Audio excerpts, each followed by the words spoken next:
Hello everyone, good morning. I hope सबैजना सन्चै हुनुहुन्छ भन्ने आशाका साथ आजको मिनी ब्लग सुरु गर्दैछु।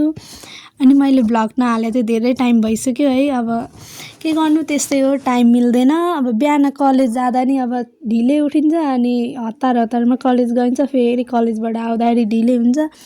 अनि त्यस्तै हुँदा टाइम नै मिल्दैन। अनि आज चाहिँ अलिकति टाइम थियो अनि त्यसपछि टाइम मिलाएर भ्लग बनाएको। अनि मलाई एक्लै भयो भने चाहिँ कस्तो जाँगर लाग्छ कि जे काम गर्न नि, रुमहरू सफा गर्न त्यस्तो भयो भने चाहिँ एक्लै जाँगर लाग्छ कि। अनि मेरो दिदीहरू आइसकेको थिए अनि म चाहिँ एकछिन बसेको त अब काममा जाने टाइम भयो भनेर रेडी हुँदैछु। अनि फर्स्टमा चाहिँ मैले लगाएँ सनस्क्रिन।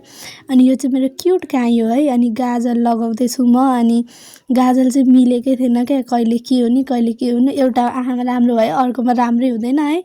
त्यस्तै हुँदा मैले गाजल जस्तो हुन्छ त्यस्तै लगाइदिएँ। अनि कपाल पनि कोरेँ।